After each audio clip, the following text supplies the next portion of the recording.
MM ரயில் news viewers வணக்கம். பக்கத்தில் இருக்கிற கர்நாடகாவில் குட் ட்ரெயின் ஆக்சிடென்ட்னா நிறைய எக்ஸ்பிரஸ் ட்ரெயின் லேட்டாக வந்துகிட்டு இருக்கான்.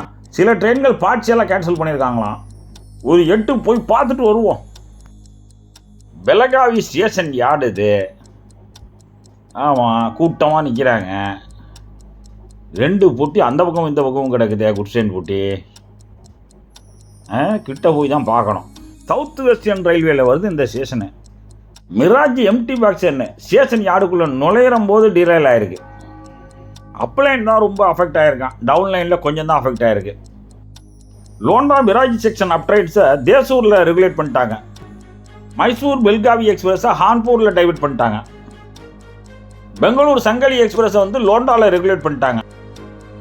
பெங்களூர் ஜோத்பூர் எக்ஸ்பிரஸையும் தேவராயிட்ட ரெகுலேட் பண்ணிட்டாங்க. ஆனால் கிட்ட பார்த்தா இவ்வளோ கொடுமையாக இருக்கே. திருப்பதி ஹோல்காப்பூர் எக்ஸ்பிரஸை கூட ஹூப்ளியில் நிறுத்தி வச்சுருந்தாங்க. பாதிக்கப்பட்ட பல அப்ட்ரைன்ஸை ஸ்க்ரோலில் மேலே காமிச்சிருக்கேன். அஜ்மீர் பெங்களூர் எக்ஸ்பிரஸையும் ராய்பேக்கில் ரெகுலேட் பண்ணிட்டாங்க. இந்த ரயில்வே ட்ராக்குக்கு பேரலாக பெல்காவி ஹான்பூர் ஹைவேஸ் இருக்குது. பேரலாக போகிற ஹைவேஸினுடைய ரோடு டிராஃபிக்கினுடைய சவுண்டு இதெல்லாம் டவுனில் சில ட்ரெயின் பாதிச்சது. மிராஜ் ஹூப்ளி எக்ஸ்பிரஸை குடச்சியில் ரெகுலேட் பண்ணாங்க. பெலகாவிலேருந்து ஸ்டார்ட் பண்ணுற 2 ட்ரெயின்ஸை பார்ட்ஸியெல்லாம் கேன்சல் பண்ணாங்க. ஹூப்ளியிலேருந்து ஆக்சிடென்ட் ரிலீஃப் ட்ரெயினை கொண்டாந்து தான் வேலை பார்த்தாங்க. தமிழ்நாட்டுக்கு வர ஒரு எக்ஸ்பிரஸ் ட்ரெயினும் இதில் போய் சிக்கிக்கிடுச்சு. தாதர் சென்ட்ரல்லேருந்து பாண்டிச்சேரி வர 11005 தான் அந்த ட்ரெயின்.